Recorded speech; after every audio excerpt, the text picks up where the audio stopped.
Welcome, everyone, to the Board of Education meeting for Wednesday, March 22nd. Sorry, the board has been busy this afternoon. We had a work session at 5 p.m. and an audit committee meeting at 6 p.m., and we've been in executive session since 7 p.m. discussing the employment history of particular persons, potential litigation, and to receive advice from counsel, subject to board approval. So if I can get a motion to reopen the public meeting? I move that we reopen the public meeting at 7:43 p.m. Can I have a second? Second. All in favor? Aye. Okay. We are going to start the President's report tonight and jump to, Pledge of Allegiance. Pledge of Allegiance, everyone, I'm sorry. I pledge allegiance to the flag of the United States of America and to the republic for which it stands, one nation, under God, indivisible, with liberty and justice for all. Thank you, Lisa. Okay. I was very anxious to get to our celebration over here. What I wanted to say is that we are going to start and move to what is item 1.1.2 on the agenda. We are very excited to recognize our unbelievable Greeley boys swim and dive team. They are state champs 2 years in a row. That is amazing and unprecedented. Really, it's an incredible accomplishment and achievement. So I want to start our evening by celebrating this incredible group as well as their stellar coaches. So I'm going to ask Jamie Block to come up and see if Christine wants to say a few words, and we're going to walk over here for a second for some medals. Okay, yes. Okay. Great. Thank you so much for having me here this evening. And it's always a great occasion when you can come to a board meeting. You can do celebrations of our students and all their wonderful accomplishments and the support that comes from a community that believes in educating the whole child athletically, through the arts, through music, and that's really a very special community. So I want to start off with, every engine, right? You have an engine, you have tires, you have wheels, you have brakes, and that's what makes it go, but you need people to drive it. And so the two drivers are here tonight, and I want to first bring up our coaches, Coach K and Coach Kaplan, to come up, please.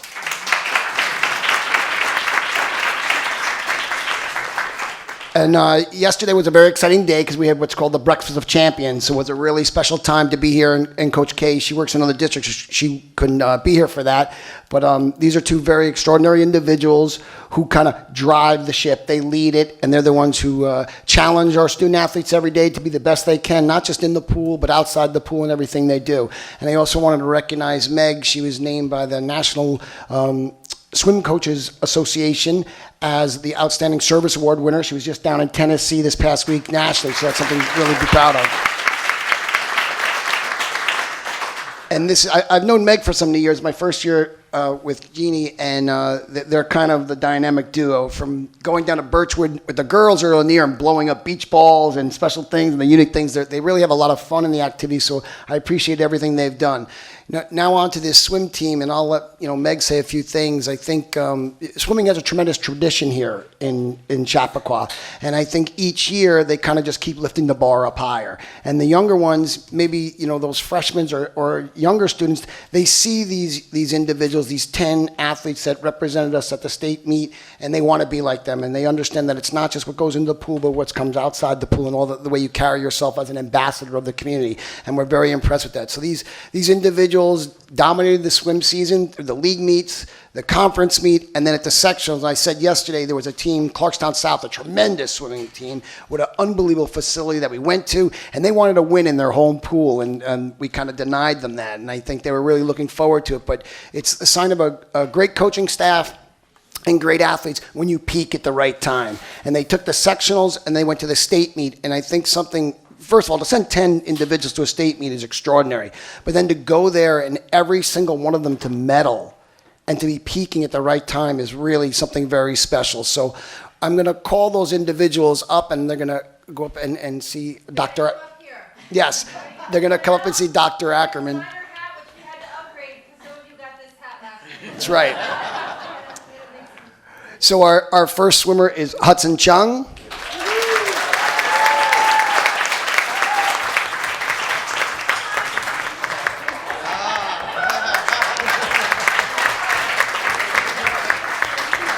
Jack Cornish. Jack's not here right now. Good. Eric Engel.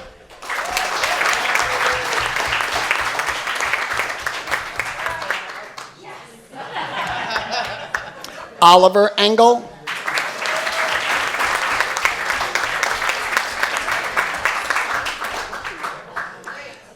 Lawrence Galata. He's not here today, but Lawrence Galata.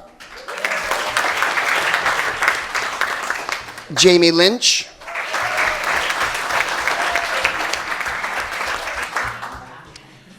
Connor McHugh, who also, Connor was recognized by the whole section as our sportsmanship winner for Section 1, representing not just...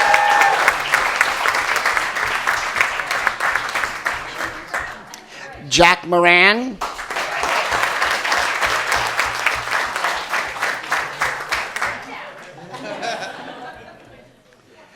Eric Nadecki. Something that should be mentioned about Eric. Eric, not only was he a medal winner in everything he swam in that day, he scored more points than any other swimmer in Section 1, which helped lead the Section 1 to the championship, as well as Greeley. And our final swimmer, our senior captain, Trey Schulman.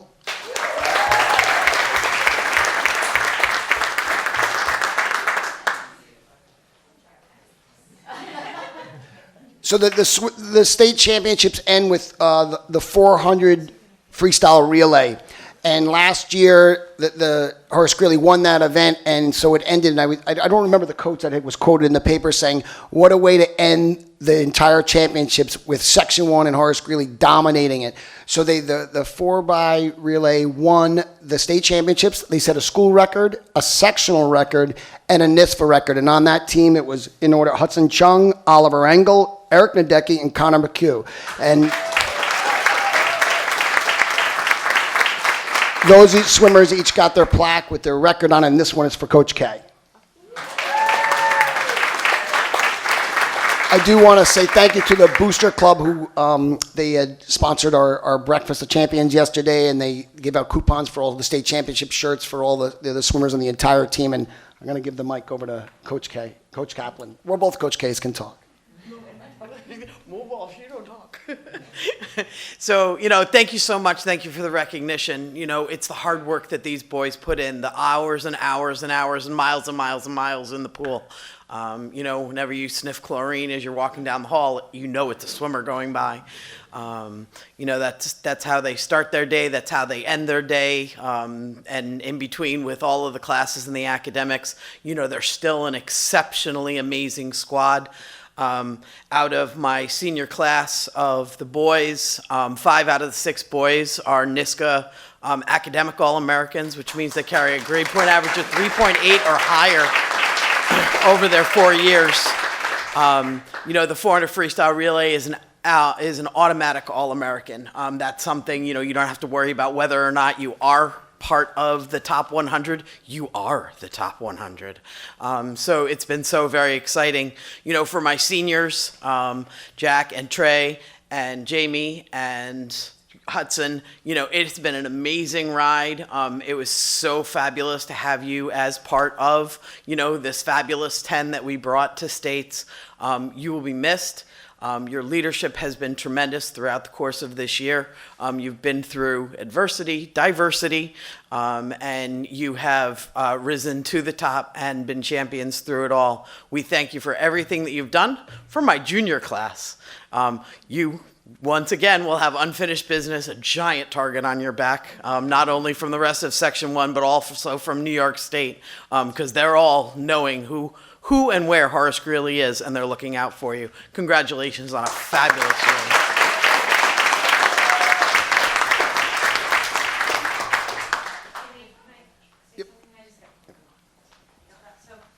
On behalf of the school district, of course, I'd like to thank our athletes, but I would especially like to thank our families. I know that swimming is a whole different type of sports, and there are many early mornings where you're bringing children to the pool, and you're up early trying to support our athletes. And I know how difficult it also is because we don't have a facility here. So I just want to take a moment to thank all of our parents for all of your support to get us to this place where we're able to honor our state champions today. So thank you to our parents.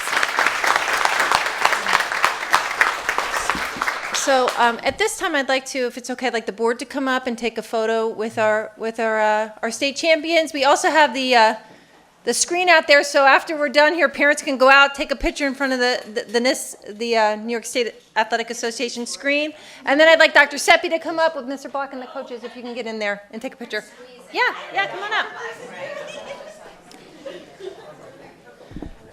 All right. Jamie, you gonna come up? Right in the middle, Dr. Steffi. Okay. Okay, everyone look at David. Can you fit us? Gonna take the large angle.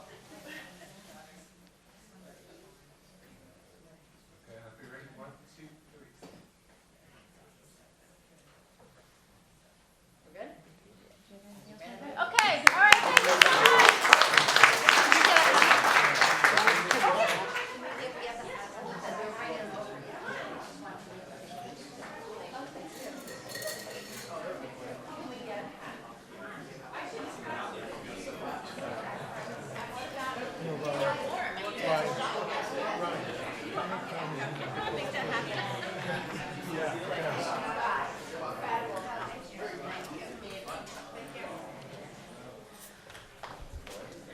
Yeah. Take pictures in front of the screen. Yeah. I love the Wheaties thing. I So know. good. Thank you, Jamie. Okay. Okay. Right. I'll give them just a second. Thank you, guys. Thank you. Well done.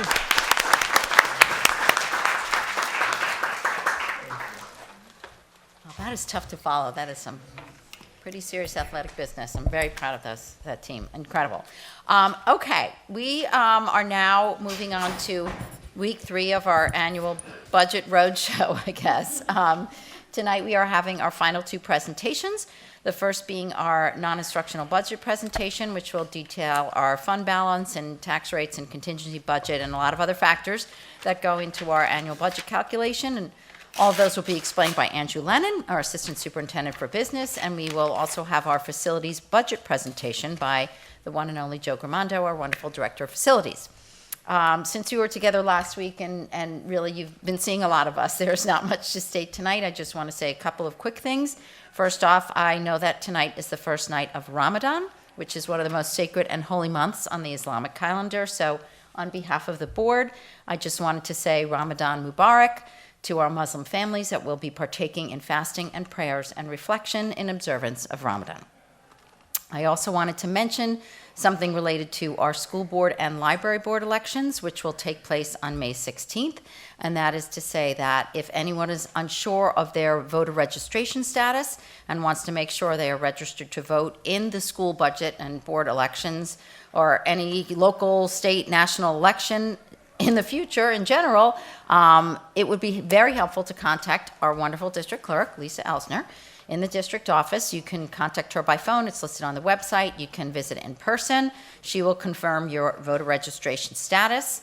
Also, again, I will say for anyone interested in running for a seat on the school board or the library board, once again, I will mention that a petition can be picked up by visiting Lisa, and they will all need to be returned no later than April 17th.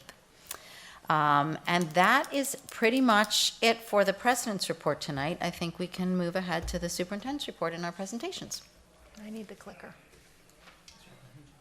Oh, all right, thanks. Okay, so now we're going to move through the community update, and then we'll transition into the budget presentations this evening. Just give us a second.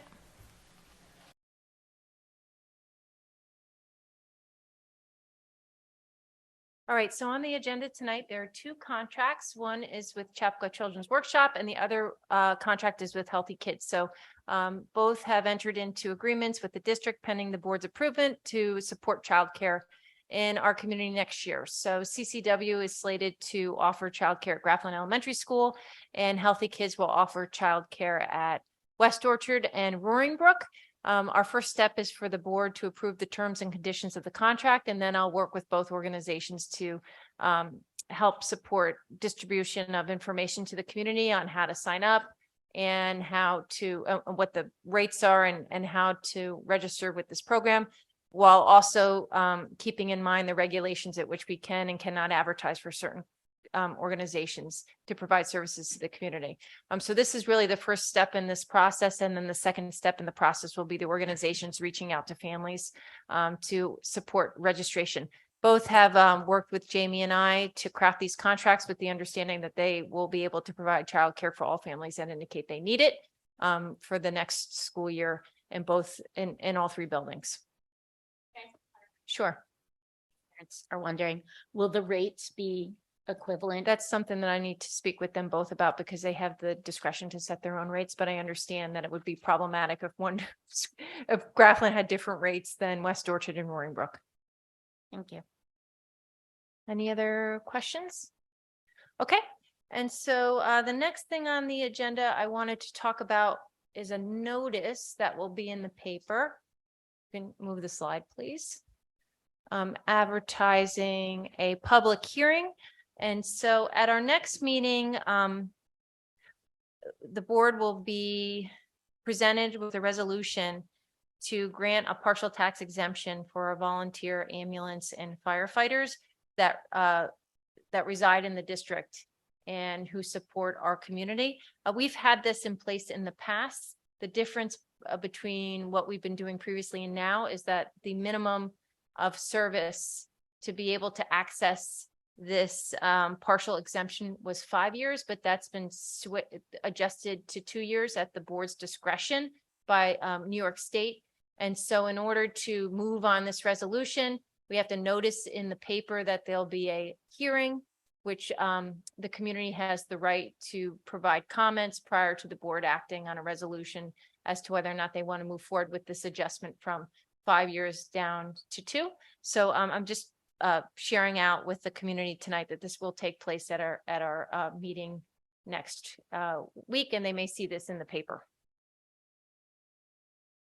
Okay, I gotta go back. So we have hardly had any snow days this year, and so one of the things that the board could choose to do is make an adjustment to the calendar. And so one of the things that I'm going to ask the board to consider next week is converting the early release date on the 26th to like a snow give back day. And what that would mean would be that on that day, all of our students would be off, but our varsity sports would continue to run. Our 10th-month staff, which is typically our CCT and our COSA staff, they would be off. And then our 12-month staff, our buildings would be open, but they would be able to use vacation time. Just as in the past, when we've had this day off in the calendar, 12-month staff could take vacation that day, or they could choose to work. And so next week, I am planning to present this adjustment to you because I don't think we'll have any additional snow days. Even if we do, we have 3 days left and we have the remote option. And so I know that this was something that the community had asked for the board to consider since we haven't used hardly any time for weather-related emergencies this year. So is any discussion on that or any concerns about me presenting that? The reason I want to do it now is because our next meeting isn't till the end of April and I want people to have time to plan. Okay, so I'll have something ready for your consideration next week. And so we have, like, I feel like since we're meeting every week, there's not like a whole bunch of pocket of information here on our agenda, but we have our Mean Girls play. It starts tomorrow. It's on Thursday, Friday, and Saturday. So hopefully people will be able to attend. And then next week, our a cappella concert. We have our online budget forum at 6 o'clock. And I know the PTA will push out the link, and we will also do that in the morning on the 28th. And then our next meeting is on the 29th. And that's when we will have the budget for the board's consideration for adoption. And so now we're going to move to the facilities. Oh, we're doing facilities first. Yeah, Okay. portion of the, All right. the budget report. So I'd like to invite up Joe Gramando, our Director of Facilities, to share his budget for next academic year.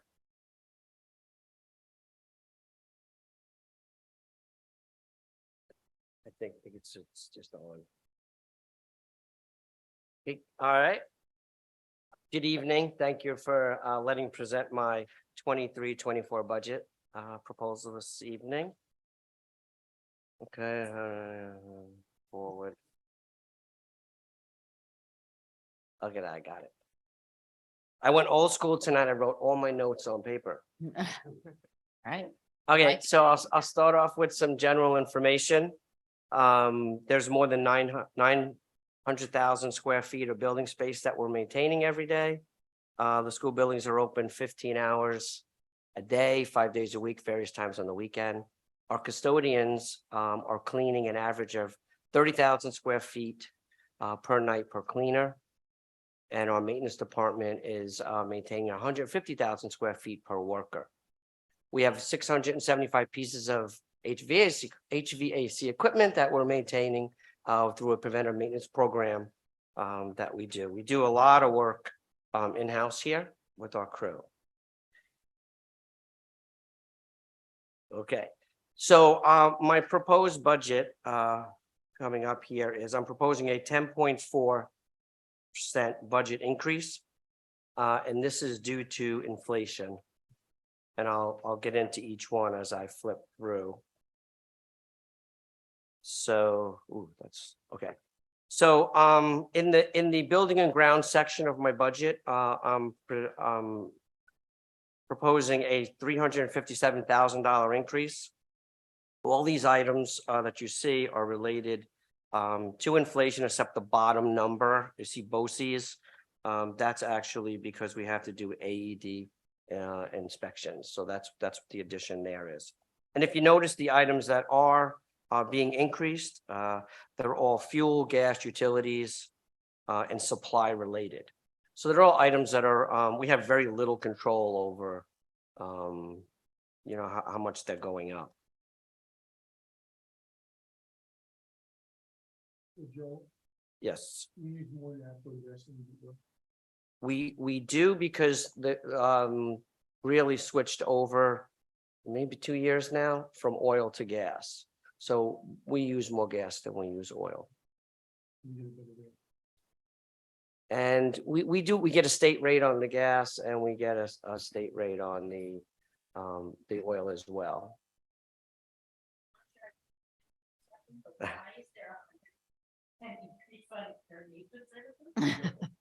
Let's see. So it's if you look at it, it's going up from $5,000 a year to $7,540. So it's it's going up by $7,540. Well, I get, all right. So truthfully, yes. We have a lot of mice problems. That is increasing, the bait stations outside. Jamie left because we have a lot of mice in the outbuildings that we're storing a lot of equipment in. So we need to start bait stationing all of those.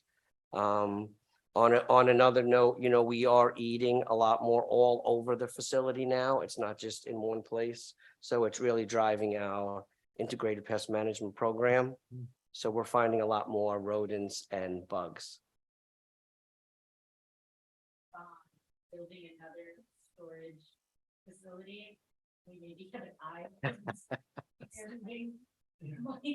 Well, yes, and it's a good point, because when we're building that, we have to make sure there's no way for them to get in. Some of those buildings out by the baseball field, they're just wooden sheds, and they find their way in. I'm in the pole barn. I opened my desk yesterday, and the mice got in and ate my Twizzlers. So I was very upset because I really needed that Twizzler. But yeah, so we are having definitely more issues that we're trying to get control of. And to continue to tell you about why, a lot of things fall into contractual. And that's like a bottomless pit of things that we put there. And I'm trying not to do that anymore. So I'm trying to put costs where you could actually see what we're actually spending. So all my overages over the years in exterminating have been pushed into contractual. So I'm trying to put money where they should be. I'm So we happy can to see probably that track we're them. putting it where we need it. It's fine. Yeah. Kill those rodents. Okay. So operations and maintenance, the increase would be 180,000. And everything you see there again is being driven by inflation, the service contracts, landscaping, plant repair and field maintenance. And okay, sorry. In the 5-year maintenance section, I'm asking for $100,000 increase. And these costs again are inflation related, but it's also to keep up with our 5-year plan and our building condition survey. So I've edged these up a little bit to try to take on more of the BCS in these 5-year plans. Okay. I know Andrew spoke about this in his presentation, but I want to tell you in the capital transfer, what would we be doing with that money? So the capital transfer money, which I haven't been this excited about a budget in a long time, because this really is going to help our department a lot. But we'll be able to address the underground utility issues, some more security and safety improvements with this money. And it's going to put us back on track with our 5-year plan, which we've been talking about. It's really going to put us where we need to be. And 5-year plan things meaning, you know, as you can see up there, bathroom renovations or cabinetry work in the classroom. So we'll be able to put a 5-year plan together where I could say, okay, I'm going to do 5 classrooms a year. I'm going to change the cabinetry out in the elementary schools. So this is really going to help jumpstart that and get us back on track.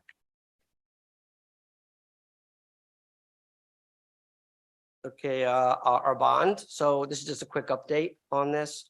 So, you know, it was obviously, we all know it was voted in 2022, it was approved by the voters.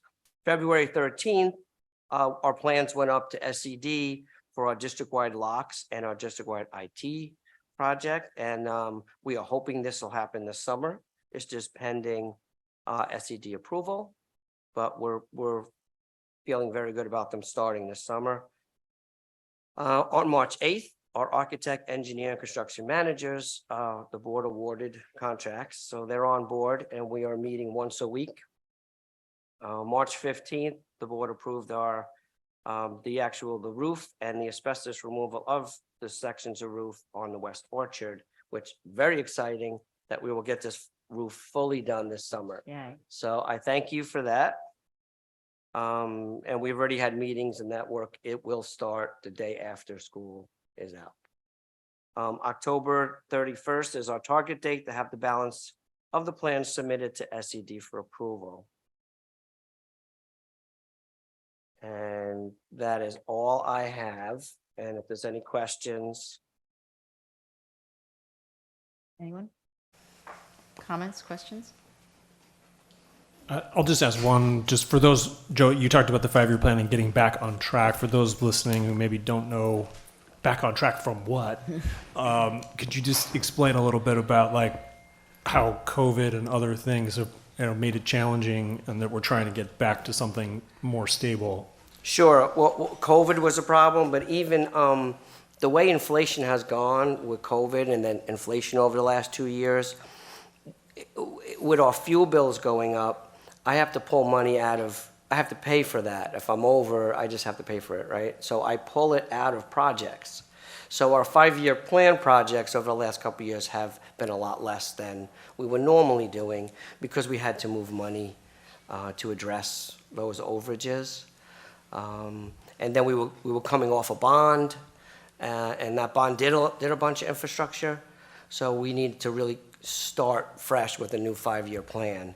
So I'm very excited to get back on track with this. And I know we talked about this, and Andrew will probably talk about this when we get over to his portion of the budget tonight. But, you know, over the years and since my tenure on the board, you've been impacted by the tax cap as well. And we talked about that, why we floated this bond, et cetera, that, I mean, am I correct that you were limited, given tax cap and what we could ask for, that that money has to come from somewhere? So you don't have as much money in facilities, and now we're trying to rejigger that to make sure everything's always been maintained incredibly well, but there are improvements that we need, and if you put them off too long, then you end up having a problem. So you're trying to get ahead of it at this point. Right, thank you. And yes, and even like if 1 year happens, we don't do something on a 5-year plan, it sets me so far back because I project out just one quick thing, paving. So I do $150,000 a year paving in the budget, right? It's in there every year. If 1 year I don't do it, now I'm behind, and I projected out 5 years, 150,000. I don't have 300. So the bond really is going to help us with those items, and then having this transfer to capital is really a huge help for the district and surely myself to keep this place the way everyone expects it to be. Right. Okay. Anyone else? No? Okay. Okay. I do want to thank you, the board, for all your support and facilities. Well, And you do an Dr. amazing Ackerman. job in all of our buildings, and every year when we go on the facilities tour, and we look at really the status of all the buildings. I mean, we're amazed what your staff takes care of on a daily basis, and the upkeep and the maintenance, and what good shape everything is, and how well you know these buildings and everything that needs to be done, and how much you stay on top of it. So we are all very, very appreciative of everything you do to keep us up and running the way you do. So thank you. Thank you. And I'll echo that. I appreciate, Joe, all the work you do and the custodial staff. They do a great job. So in tonight's budget presentation that I'll go over, I'll dive into less detail in the facilities, but it is mentioned here. So if I move forward, we talked about this a few weeks ago, right? Our overall budget is going to be proposed 138,296,286, and it's a 3.23% increase overall total budget. We have seen this slide before. This is just the general makeup of our budget last year on the left-hand side, or the current fiscal year on the left-hand side, and then the proposed budget for next year on the right-hand side. Really just showing the breakup of salary and benefits are largely the biggest portion of our budget in total. And this is our categorization of spending, where you'll see we've pulled out salaries, we've pulled out BOCES, we've pulled out per pupil spending just to show it differently. But the next slide is more along the lines of what the state accounting structure is, right? So we talk about general support, instruction, transportation, community services, employee benefits, debt service, and interfund transfers. And these are structured based on the way that the state dictates our accounting structure. On the left-hand side, again, these are the same total budget numbers, but the left-hand side is our 2022-23 budget. Right-hand side is what we're proposing for next year. And you can see again that the largest piece of our budget is the instructional program, as it should be as a school district, and we're proud of that. Employee benefits, again, are about 21% of the budget there. So as we dive deeper into the non-instructional budget, there's really four categories that I'll focus on: general support, transportation, community services, and undistributed.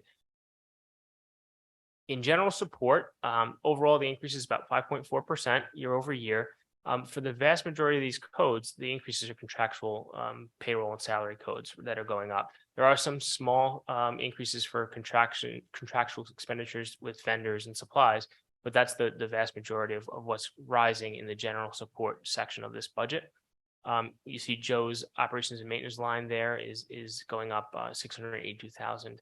But we've got in Board of Education, that's obviously the district clerk, that's the annual budget vote. In central administration, that's really the superintendent's budget and her staff. Some of the finance and legal expenses there are really my office, as well as legal counsel, excuse me. And then HR and public relations is self-evident there. In special items, there's a little bit more detail that I should go through. That's where our BOCES administrative charges come. Just by participating in BOCES, we have an allocation of their overhead costs. Our district insurance line is included in that special items area, as well as tax cert refunds and various other legal claims that we might incur year over year. So in transportation, obviously we have to get the students to school every day.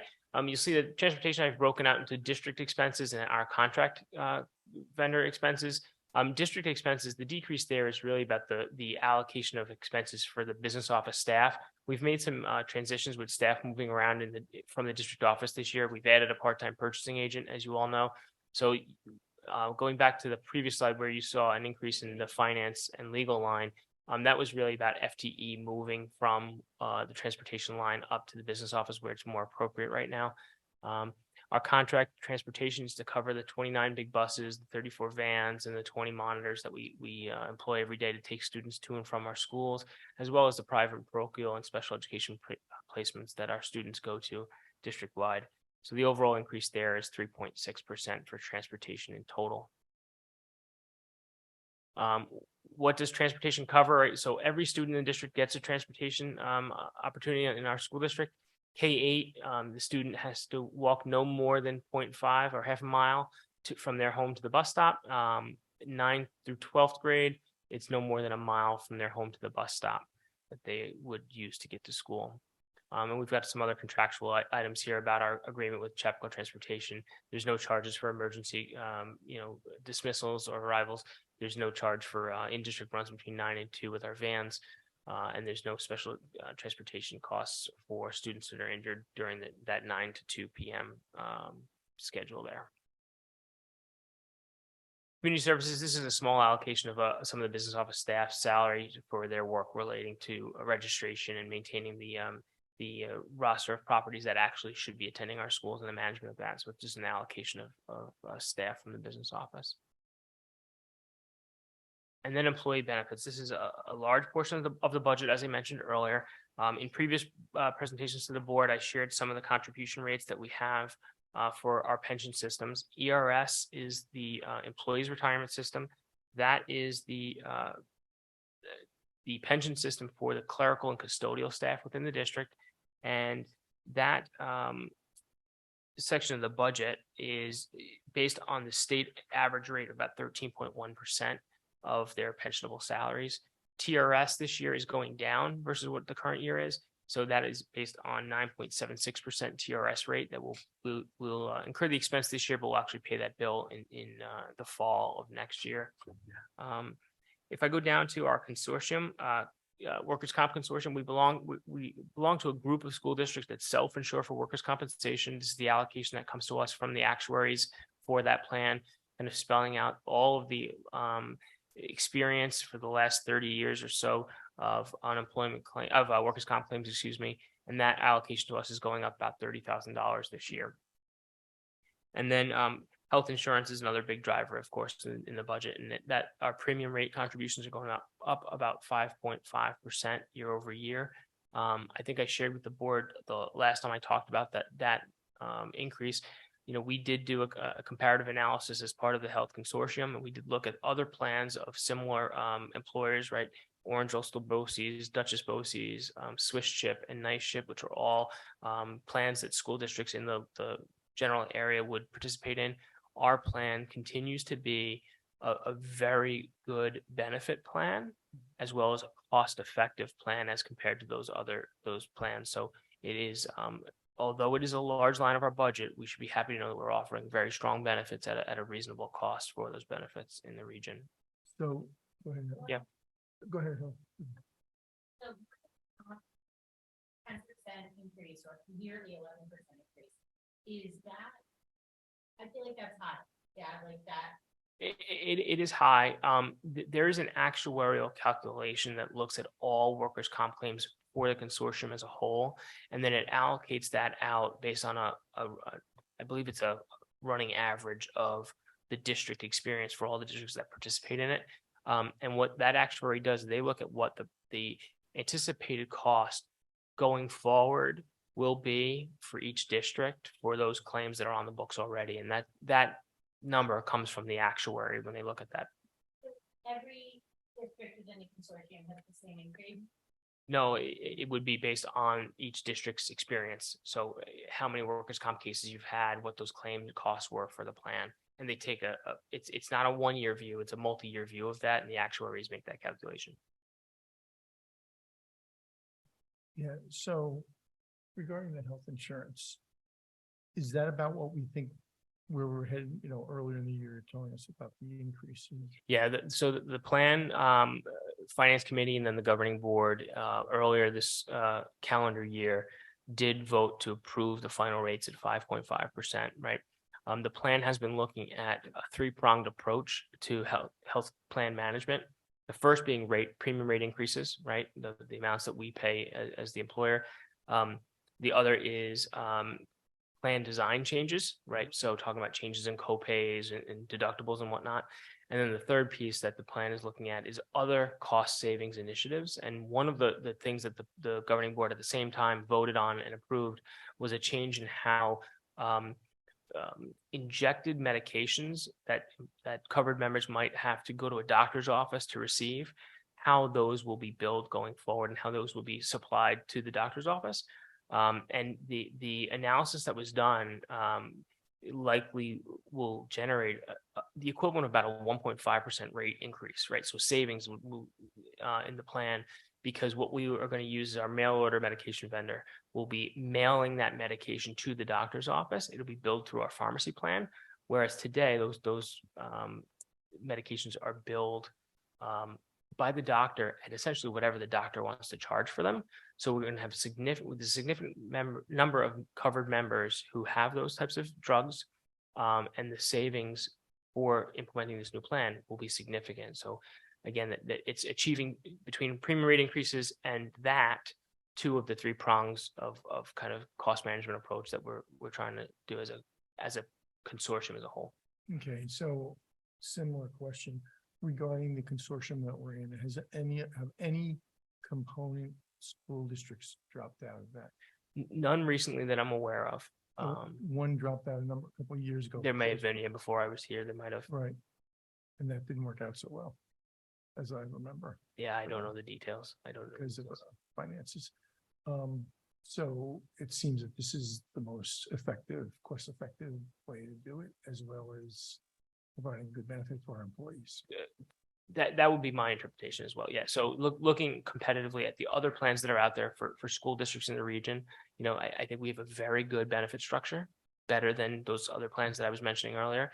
And the premium equivalent rates are cheaper than those The other only thing we plans. could do to go self-insure, and that's Very risky, fiscal suicide. very risky. We have too many members for us to We can't consider. do that, because I moving think in that direction. another local district did that, and they dropped out of a consortium, and a couple of years later, they had some catastrophic illnesses. Yeah, in a previous district that I was part of, we had some catastrophic claims, and it that's not the time you want to be switching No. health plans, right? And we actually, that district applied to the Putnam Northern Westchester plan that we are part of, and the Putnam plan said, sorry, we won't take you because you're too expensive.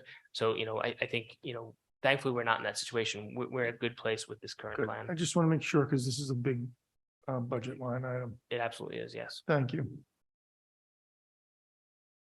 So that's the employee benefits section.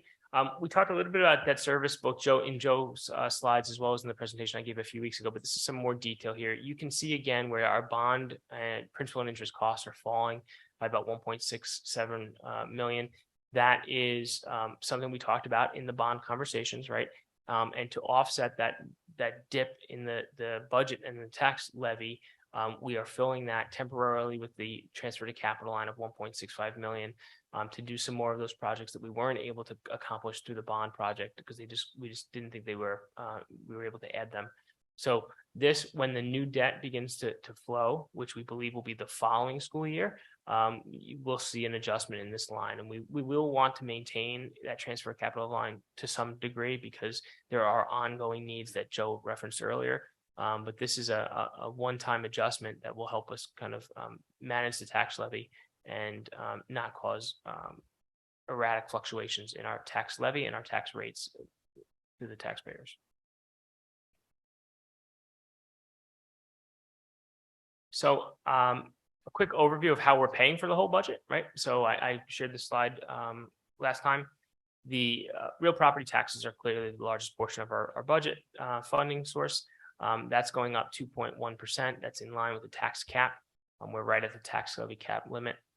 State aid is going up about 8% year over year. That's based on the governor's projected budget that is not final yet in the state. We're hoping to have some final numbers in the near future. The appropriated fund balance, though I am concerned about fund balance, we are going to maintain that $3.5 million number just to keep that portion of the budget stable. Sales tax is going up. I guess one of the good things from a district perspective is as the cost of goods go up for everybody else, we get a bigger cut of sales tax because it's a percentage tax for everybody. So that's going up significantly, about $220,000 year over year. Charges and services are going up about 33%. Again, that's continuing ed is our largest driver in that section. The use of property is where you see our interest earnings are really reflected there. As interest rates have been rising by the Fed, most of our deposits are tied to U.S. Treasury bills and those types of deposits, very secure deposits, but they're also very much tied to short-term interest rates. They are going up, and we're seeing some of that benefit this year, and we anticipate to see some more next year. And then miscellaneous other income is going up by about $20,000. And this is how it is broken out. So the real property taxes being about 86.5% of next year's budget, followed by state aid at about 8.2%. And the other pieces are just a much smaller portion of the budget. So I did talk about fund balance a moment ago, and this is the trend chart. You see where we peaked at an overall fund balance of about $23.9 million a few years ago. We've been significantly declining the last few years, and we're about $14.7 million is my projection for the end of this current fiscal year. We're trying to keep a close eye on that and manage our spending accordingly. When I last showed this slide, though, I think it was you, Hillary, that had some questions about, can you explain some more about fund balance? So if you allow me for a few minutes to digress into a little bit of a finance lesson, what is fund balance?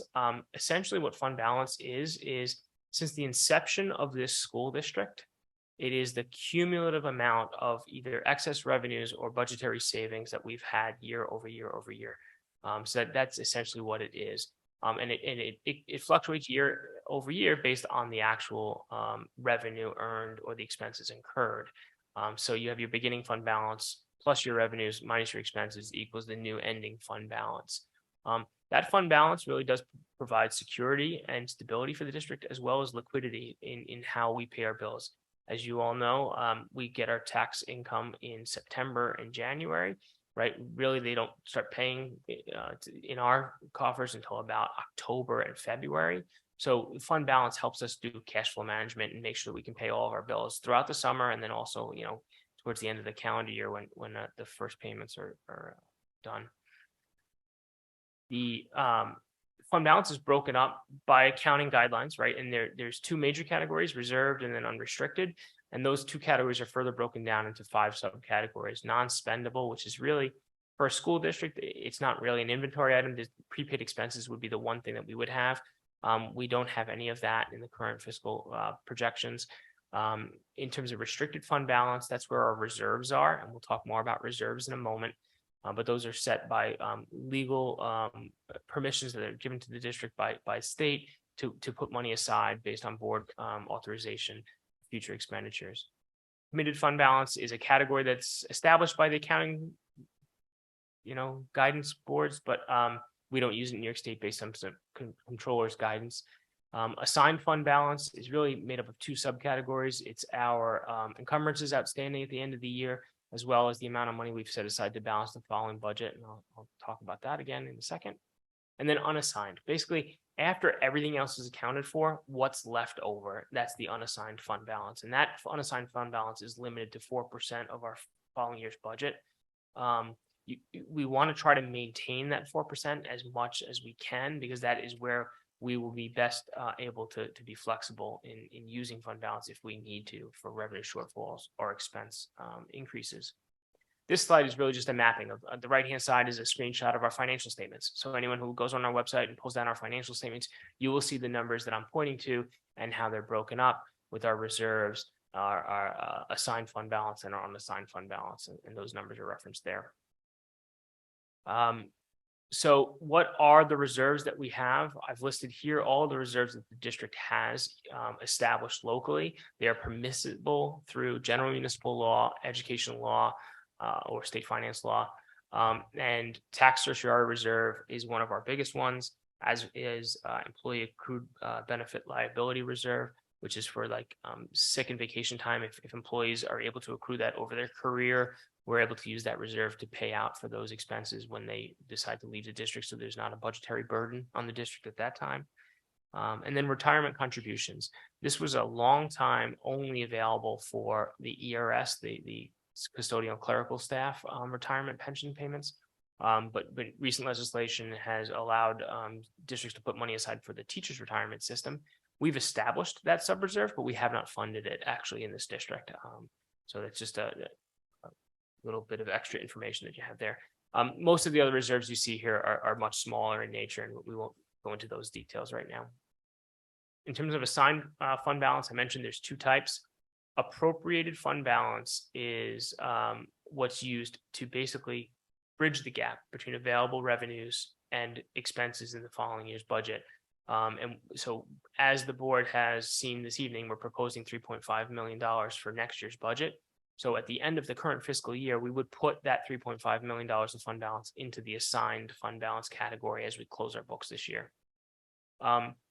We use purchase orders as a district to place orders with vendors, right? And at the end of the year, sometimes those goods and services have not been fully received by the district. So the other category of assigned fund balance is related to encumbrances outstanding at year end. So basically bills we haven't yet paid, but we know we will be incurring costs for in the future. Unassigned fund balance, as I mentioned earlier, is that 4% number that we try to target, and that is your most flexible category. And we are thankful that we had it, as you all know. We've had some recent emergencies in the district. The auditorium ceiling was in disrepair and in dangerous need of some emergency work there. The water and sewer mains that happened back in 2021, and then most recently the steam leaks that we had here at Greeley that were substantial and costly. Thankfully, we had that money available to us to be able to immediately make those repairs and safe those areas for our students.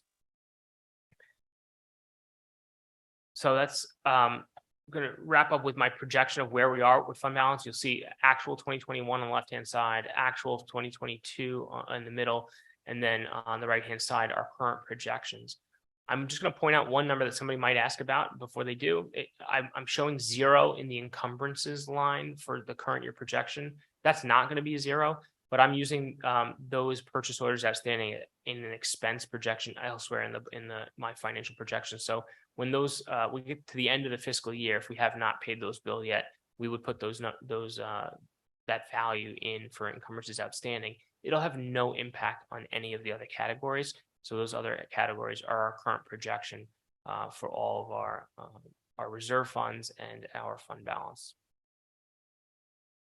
Thank you for doing that. I think that, we as board members obviously have to go through, I mean, not obviously, but we go through financial training where we learn all of that, and we ask the public to approve a budget, sort of just talking about fund balance like it's something that everybody knows what it is, and I think it's very much not. So I think that's very helpful. Should people want to about themselves? I hope so, and I understand how difficult it is also to even if you're involved in corporate finances, moving to school district finances, and the accounting is very different from any. I experienced it when I changed careers. I know that can be sometimes difficult to understand. So thank you. Hopefully that was helpful. Yes, thank Do you. we have any plan to build our fund balances up? Yeah, Christine. So that fund balance can be looked at in 2 different ways. One, you can look at it as a savings, which it is. But 2, you can look at it as not using the taxes that we're receiving. So if people are saying our taxes are going up, why not use more fund balance? Well, like you mentioned, we need fund balance for unexpected issues. But our fund balance looks like it's been going down a little bit. How do we build that back up? So we have, the principals are working with the central office on their purchases for the rest of the year to determine if we can defer some payments based on what we actually need to finish the year versus buying ahead. The strategic plan is looking at our finances as an arm of their work to see if there's different ways that we can generate revenue to help support our budget and release the burden on our taxpayers and help build up some of our fund balance. So I anticipate that will be one of our target areas for our future work. It's really unfortunate we've had all these emergencies. Means like COVID. Not only COVID, but The auditorium, the steam. the auditorium, the steam leaks, and so it obviously has had an impact in wanting to make sure that we keep our levy under the tax cap for our families, where in the past you'd be able to offset those costs because you'd be able to like budget a little higher, maybe by 0.5% or a percentage to recoup funding. And we're not in a position where we're going to recommend doing that with this budget.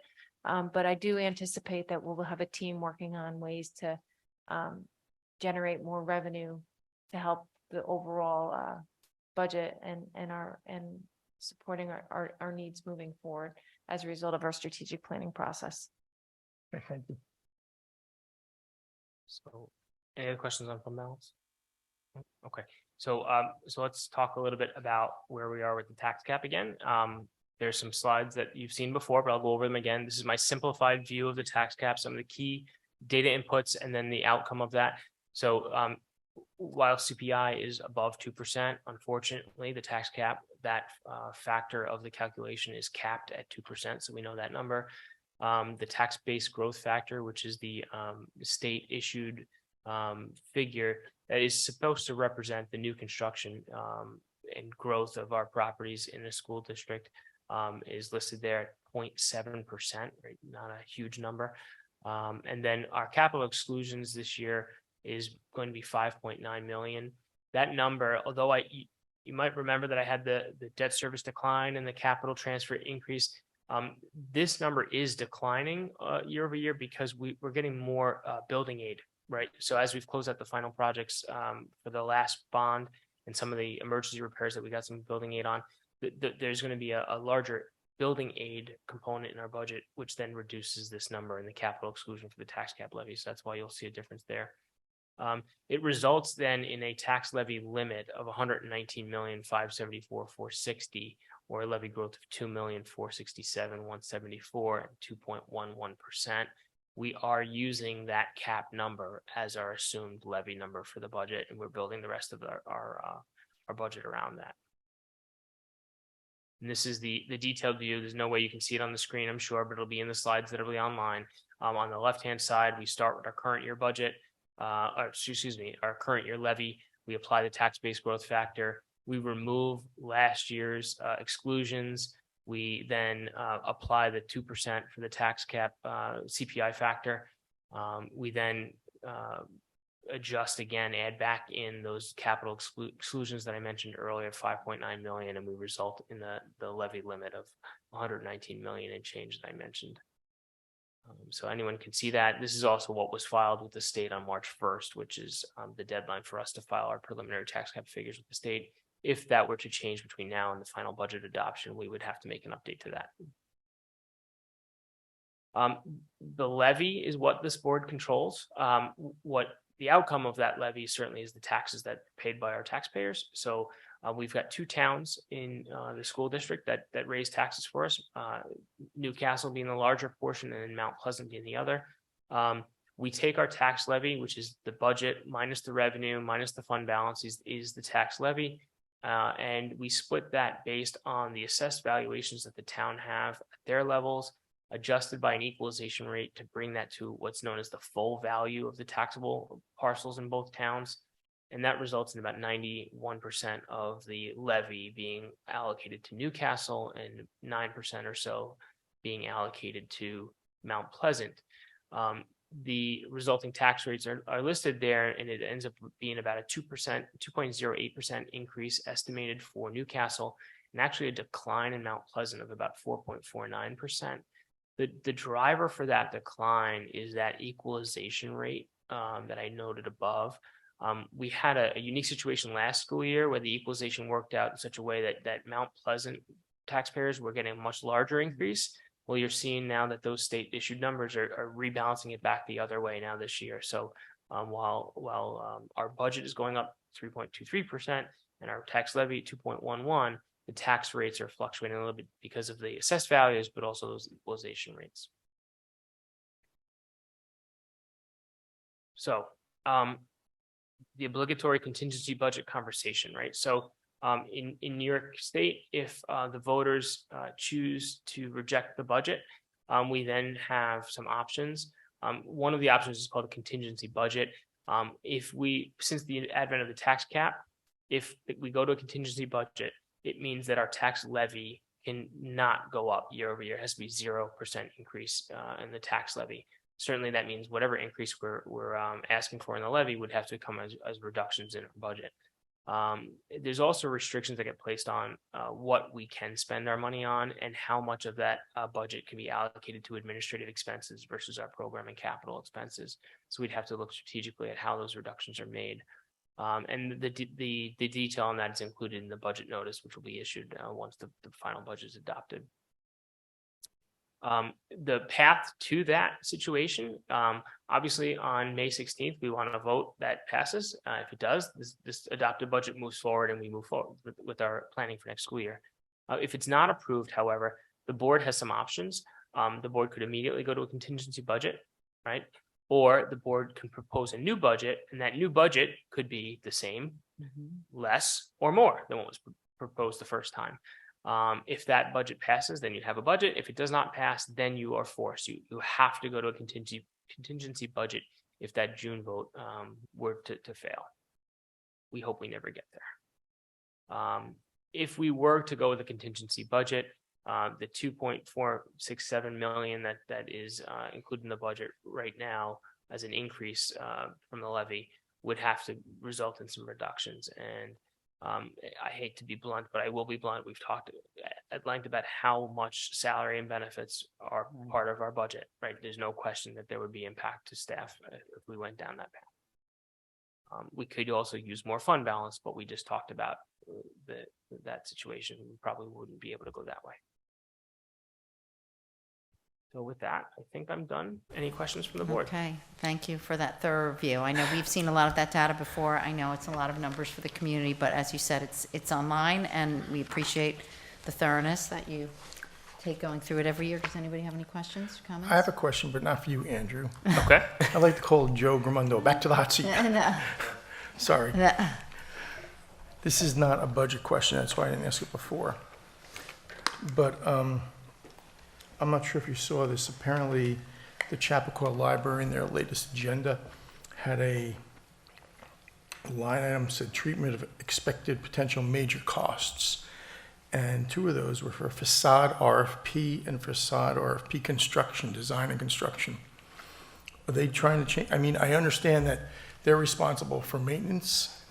So we've done this before where we walked off their roofs, we looked at the HVAC issues, because it's our building, but they're responsible for maintenance. But why would they, do you know why they're thinking about changing the facade of the library?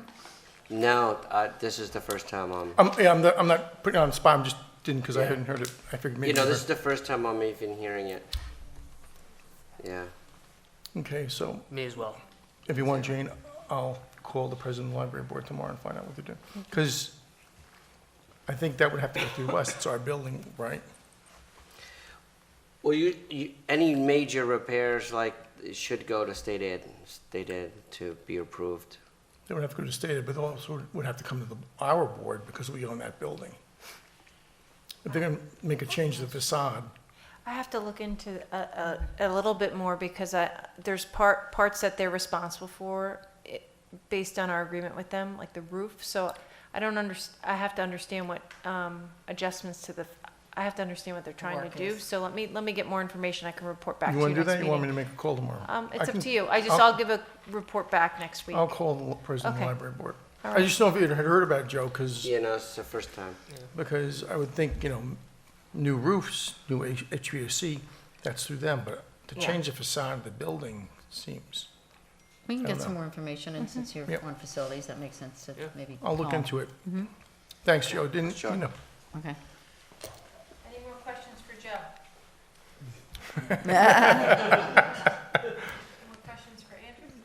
No, thank you so much. Appreciate it. All right, there's our calendar. Christina, I don't know if you want to. Budget calendar? So the next presentation is actually on Zoom next week on Tuesday, where the administrative team will present an overview of budget that we will be sharing with the board on the 29th, and we will take questions from the community. And I want to thank the PTA for sponsoring this event for us and agreeing to moderate it. So thank you. And that's the end of our report. And again, people can always write with any one of us to ask some more specific questions, but we would encourage you to tune into the budget, the Zoom. That would be really helpful if you have any more questions. Okay, Okay.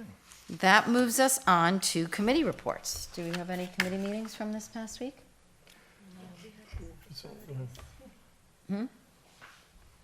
We had facilities committee meeting yesterday, but because Joe and Andrew both gave their presentations tonight, I mean, we talked about capital projects, current projects, ongoing projects, future projects, dependent on state, approval, of roofs, locks. Andrew, do you want to add? No, I was actually just thinking about it. One of the slides that Joe reviewed tonight was the timeline on the bond project of where we are, and we kind of gave that update yesterday as a sneak peek. Okay. Yeah, that was. No, great. And I know we have some upcoming meetings probably next week. I know some stuff we've had postponed from the few snow days that we had, so we'll probably have more. So nothing else for? No, I mean, like the boosters, I know that for the boosters, had to change the dates a couple Right. times, and then they've moved it to the dates that where I can't, because we have like conflicting Right, meetings, so- yeah, I have that with Yeah. Horace Gurley Scholarship Yeah. Fund, that sometimes most of their meetings are on Yeah. Wednesday nights, and we have that, so we report when we can. Yeah. Okay, that brings us to public comment. We welcome public comments, and we ask that in respect for everyone else's time, you limit your comments to 3 minutes. We ask that you come up, state your name, and speak your comment. If you should just know that the board members can also be contacted via phone or email if you want to discuss anything with us. And after the public comment period is finished, the board may discuss anything related to some of the comments made. There's the microphone, so come on up. Good evening, everyone. For those of you who don't know me, my name is Allie Shemtab. I have 2 children in the district, and my third will be starting kindergarten in the fall. The reason I am here tonight is because I feel that the needs and concerns of our elementary school families have been ignored. I am also here to express my support and gratitude for our teachers and staff at West Orchard, Grafflin, and Roaring Brook. You have been given the Herculean task of teaching our children in a post-pandemic world without proper support. Thank you for all that you do. Class size is on the top of most of our minds. Given our school tax bill, this should not come as a surprise.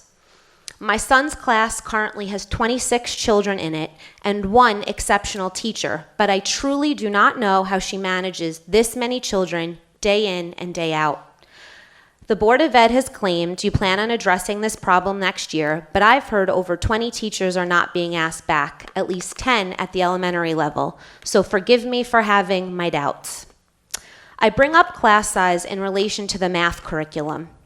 It is my understanding that a rather large portion of third graders district-wide are struggling in math. The only solution being offered to these children is extra math at 7:30 a.m. Not only is this stigmatizing for many of the children, this is also incredibly early to expect them to be up and ready and prepared to learn. There is much data and research that support the idea that this is just too early for young minds. Additionally, without busing, it is an impossibility for some working parents to get their kids to school at this hour. The children do not receive personal or one-to-one instruction. One day is designated review, and the second day is worksheets. Reading is a building level service that is offered multiple times throughout the day, depending on a child's needs, and utilizes a specialized program. Math should be the same. It should be offered during the school day in small groups tailored to individual needs. The number of elementary school students that have private tutors in this district is staggering. And since we are so worried about equity, tell me what is equitable about this? Not everyone can afford private tutors, and frankly, we shouldn't have to. There are classrooms full of children learning at different levels and at different paces. How can any teacher help these students catch up when there are 26 students in her classroom? Where is the scaffolding necessary to support our youngest learners after 2+ years of an abnormal learning environment? We have a bloated administrative budget. We are paying thousands to private consultants, but we don't have anyone designated as a superintendent of elementary curriculum. Again, what is equitable about this? If it is the goal of the district to give each and every child the education they deserve and need, we are falling short. I just have one more comment, if that's okay. Can we have a motion Just to a give her an sentence. additional minute, but move second, all in favor? Okay. Thank can you. Finish. Also, I just want to point out that I didn't see any mention of student safety resource officers in the budget presentation, so I'm assuming that that's not happening. I thought that there would be discussion of that this month, and I have yet to hear anyone mention it. Thank you.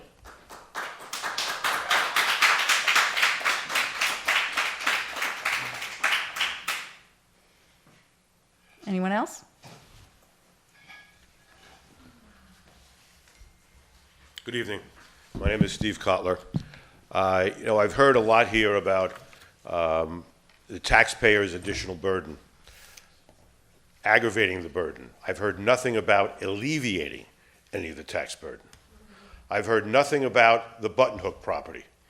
Piece of property worth approximately $2 million. The school district has spent approximately $700,000 on that property, where's the status of the sale of that property? If you sell that property and whatever you net, plus the property goes back on the tax rolls, which helps alleviate some of the tax burden for all of us here. I hear no mention of that. And I appreciate Ms. Shemtob's comments about the bloated administrative staff here. One of my concerns is we have a high school of 1,300 students, and I believe it's 4 assistant principals. Why? So I would say the same for the administrative staff at the central office. Why? You know, a government, when it needs money, prints it. When taxpayers need money, we have to borrow it. We can't print it. Because if we printed it, we'd all be in jail. But you can go out and get a tax bond, a bond that you asked us taxpayers to vote for $34 million. And thank God, from my point of view, one of them was not approved. So where's the alleviation of the tax burden for us? I don't hear anything about that at all. Taxes keep going up. And honestly, in all the time I've lived in this district, which is now about 22 years, I've never seen a budget not get approved. And maybe it's about time a budget does get rejected to make you go back and rethink and sharpen your pencils, because we can't go and borrow that money to keep paying and paying. And you don't even make mention, although it's another year or more down the road, of the marginal tax increase that will result from the new bond issue. Why hasn't that been mentioned? Because taxpayers have to know what they have to do, not only just next year, but years after. You don't mention that. And we know that from the bond presentations, there will be a marginal tax increase. So not only are we going to pay up to the cap, we're going to pay beyond that, because there is that bond obligation. So where is the attempt to alleviate the tax burden? And one last thing. One of the things I resent about these meetings is you're talking to each other. You're not talking to us. We are the ones who pay you. We are the ones who vote for you or not vote for you. You're having your private meeting as if we don't exist. You don't see us. And that's a big mistake.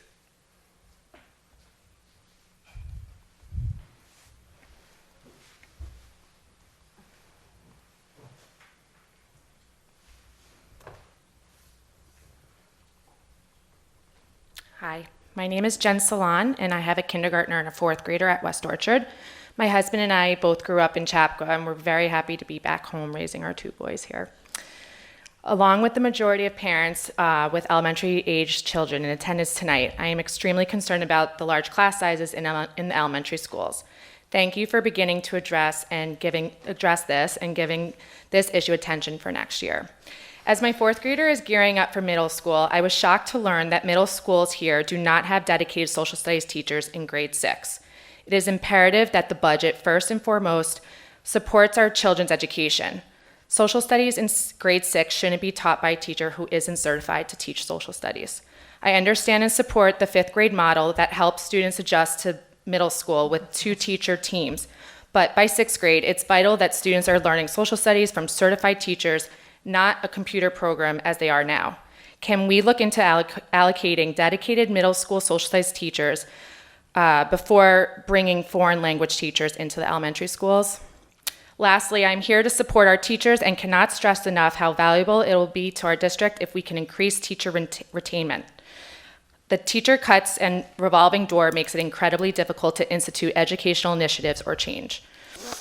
We need to foster our young educators and make sure they feel supported. Experienced teachers who are familiar with the needs of a school and its students are best poised to educate and prioritize student needs. When teachers leave us, those voices are lost and education suffers. Reducing turnover is an integral step towards enhancing schools and our students' futures. Thank you.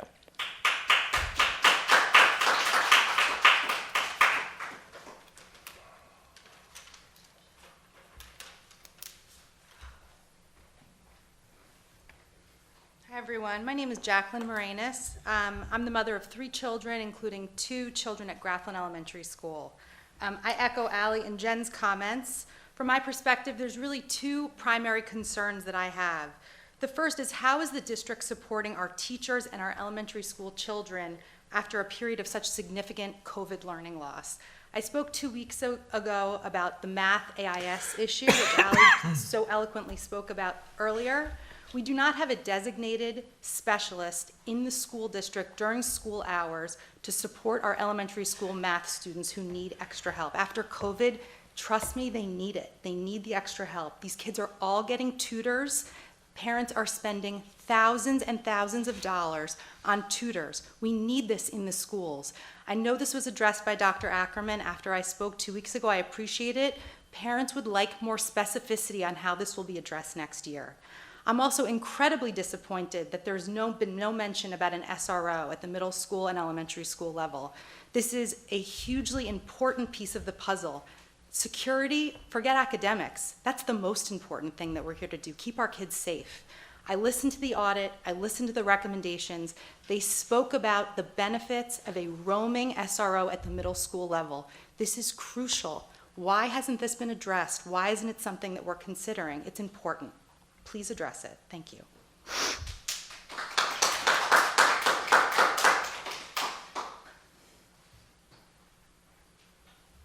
Anyone else?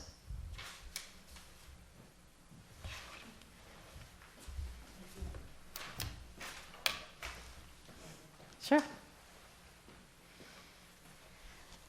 My name is Jennifer, and I grew up here in Chappaqua, went to Chappaqua schools, and returned home to create a home in a wonderful environment for my family to be able to, my young children to be able to participate and experience the education and the stellar reputation here. Yes, Jennifer, can you give us your last name? Sure, Stromberg. Thank you so much. I just quickly, we have immune-compromised family members, and I must say, I'm very, very thankful to Dr. Ackerman and this board from back in 2020 for figuring out in the most creative, industrious way to get our children back to school safely and with proper mitigations to do the best that they can do.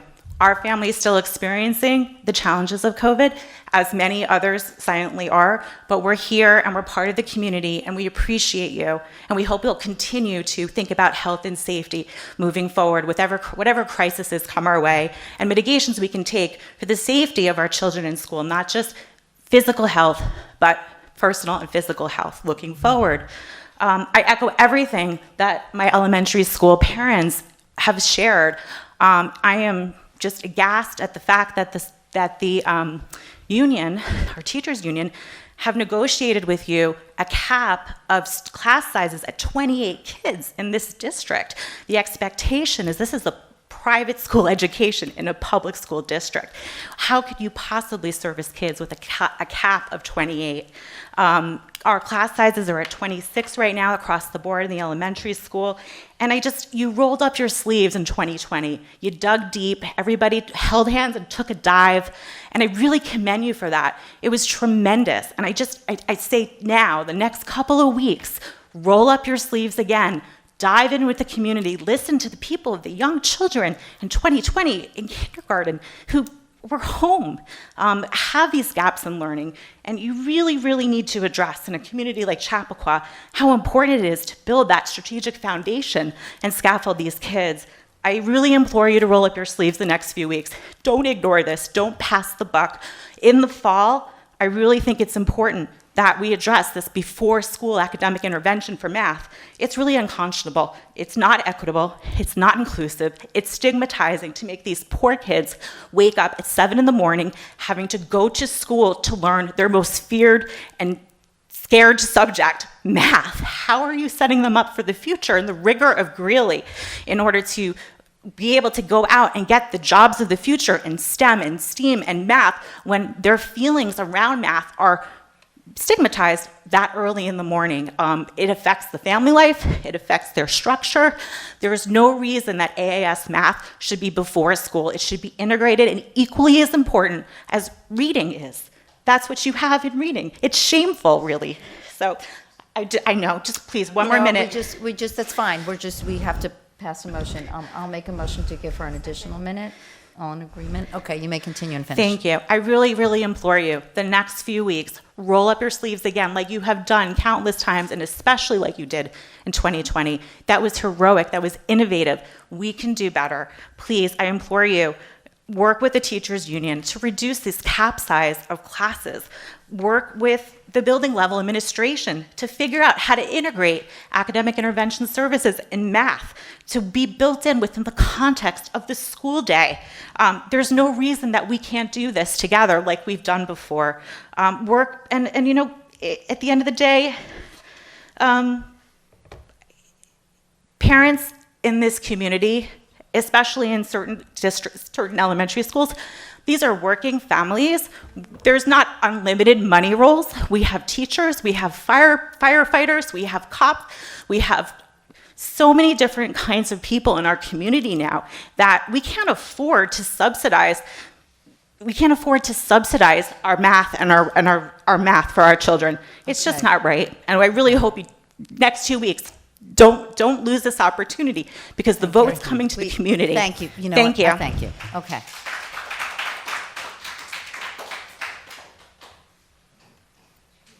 No, I'm sorry. You know what? We don't have repeat. You get every We didn't say individual that. gets one We didn't say comment. that a taxpayer who pays for these people, Excuse me, where does it say that? excuse me, you've already spoken, please You sit down. get.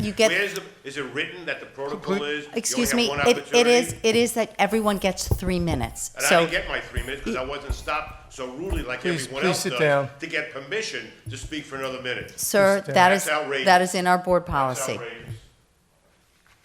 You're sacrificing these kids for a social agenda. Is there anyone else that has a comment? Okay, does anyone want to discuss anything that was said? I think what we'll do is, in the budget presentation next week, we'll try to address a lot of the comments that were raised, and we'll start by sharing feedback in the PTA budget forum. And Okay. that would be a good place. I'll answer some of these questions just to start with, and then that will be a good place for additional questions to be asked. Okay, I know Warren wanted to I say know something. someone mentioned Button Hook. Well, the reason we don't talk about Button Hook is right now we're in litigation in Button Hook. So we're not going to speak about that at this point. We'd like to sell the property, but at this point, we can't We do have that. mentioned that at other meetings, that is in somewhat of a holding pattern while some litigation plays out, and I know we have discussed that previously, and we absolutely will give updates as soon as we get them. The only other thing that I will comment on, and I know that this is a tough thing for all of us to understand when we first become board members and to understand what these board meetings are, and I know we say this over and over again, it probably, is hard to make sense of. They're very heavily regulated by New York state law. And our board meetings are our meetings, just like you'd have a business meeting at your office. So they really are our meetings to discuss with each other. Just due to open meeting laws, we hold them in public. So we were required to hold them in public, but strangely enough, it's not really a public meeting. It's our business meeting. That's just the structure of all board meetings across the state. They're also structured differently regarding public comment. That's not required, but we allow it because we wish it to be, and we want to hear from the community. And almost every school district does have requirements and limits on public comment. So I know it's something that we always have to say frequently about what the structure of our meetings are. And, I'm sorry that it seems confusing, that it's not a town meeting type of thing, but that is just how it's structured by New York State, and we are bound by that. So I just thought it might be helpful to explain that again. I would also I say, say- Jane, Oh, go ahead. Yes, go. that every board member and every administrator here is always available to anyone in the community, either before one of these meetings or after one of these meetings. I know I met with a number of people in the audience already multiple times after meetings, or people have called me up gone out for coffee. They've called me up to have discussions. I know the administration does the same thing. So I know it seems odd that sometimes you would think that a forum like this is the best way to connect with us because we're all here together. But unfortunately, the way New York state law structures school board meetings, it's not in an odd way. So if someone wants to have a deeper discussion, we encourage you to call us up, set up a meeting, send us something. But this is the structure of our board meetings that we are required to stick to. So I'm sorry, Hillary wanted to say No, I something. just wanted to say one thing. And I know Dr. Ackerman's going to speak to it again next week at the PTA forum, but given that there are a number of people here who mentioned it with class size, particularly elementary school class size, this is something where we got a lot of feedback throughout this year in different forums, and it really was one of the biggest drivers of how this year's budget was created. And if you look at the slides that were presented on this year's projected class sizes for next school year, they are smaller than any of the classes that people are referencing as being too big this year. That the class sizes, I believe in every grade, are smaller across the board than they were on the elementary school level. And as we've talked about, and I know this has happened quite frequently on my tenure, and I know Warren's, and we make adjustments. We absolutely do it. We leave money in the budget, and we make adjustments, and we continue to look at these numbers. So it may look like this. It may be different. We look at enrollment, and this is a big driver for us. It's important, and we are listening in terms of the class sizes. So I just want to echo what Hillary said there. Anyone else? Thank you, Jane. Okay, we are moving on. Approvals and ratifications. Item 3.1, be it resolved that the Board of Education hereby accepts the minutes of the March 15th, 2023 Board of Education meeting. Can I have a motion for 3.1?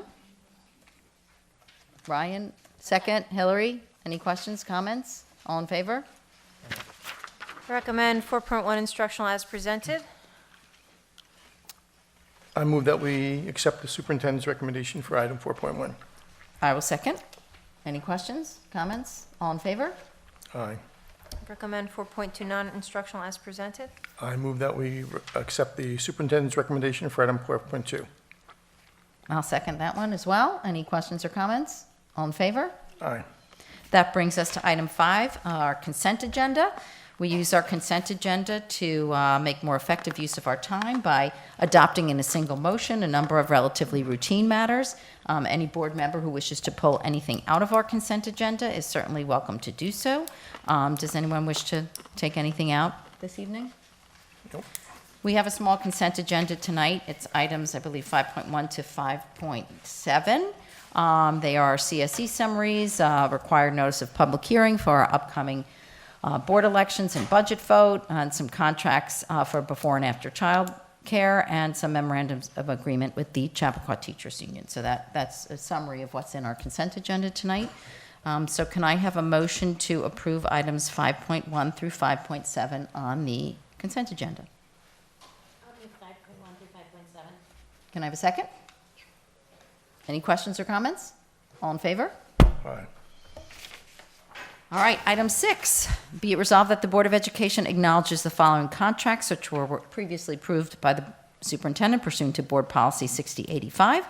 6.1 is a contract with Corwin Press for John Hattie's Visible Learning Professional Development, which will be on July 6th of 2023. Can I have a motion to acknowledge 6.1? All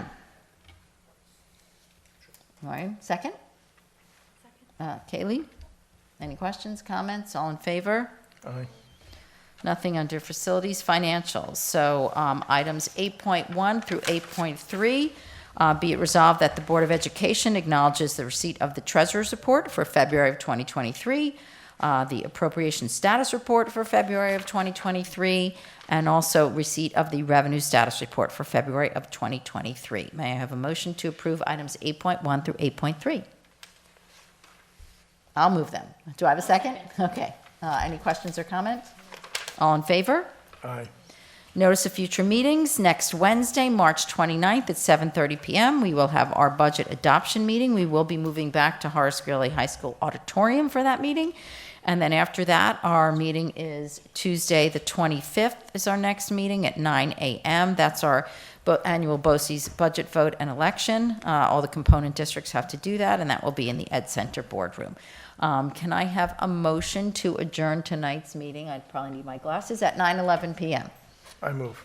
Can I have a second? Ryan, all in favor? Aye. Okay, thank you very much, everyone. We're adjourned.